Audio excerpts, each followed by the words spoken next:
8 million people are victims of a nationwide data breach, and one of the Miami Valley's largest healthcare networks is included. Hackers targeted the software of a company Premier Health uses to better the communication between its patients and providers. News Center 7's Kayla McDermott is live in Montgomery County for us. And Kayla, victims were sent letters if their information may have been tampered with. That's right. And this hack initially happened back in May, but last month is when Premier found out that they were involved. And I talked to a possible victim who said that she got a letter this week after all this time that her information may have been tampered with. I have an anxiety problem, so when I seen the letter, I'm like, so my information, so I had anxiety because Premier is big. She nearly tossed that letter when it first came in the mail. I opened it anyway because usually I just throw those type of things in the trash.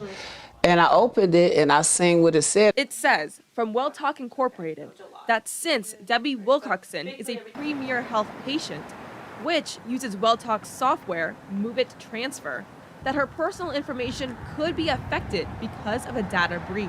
Anything can happen. Something can happen where they use my identity and I can go to jail.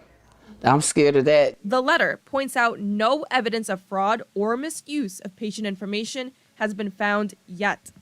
But there is a small group whose social security numbers, Medicare/Medicaid ID numbers, or health insurance has been tampered with. You know, I don't want nobody knowing my personal information unless I tell them.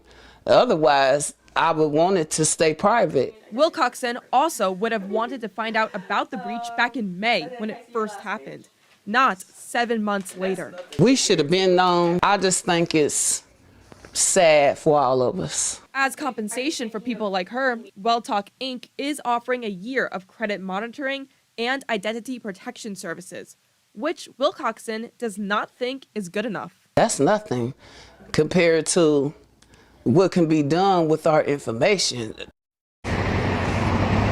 Now, since she loves her doctor, she said she is going to be sticking with Premier, but she's going to be taking those extra steps to make sure that her information is secure. And now we reached out to WellTalk and Premier for further comment, but they referred us back to that letter that they sent out.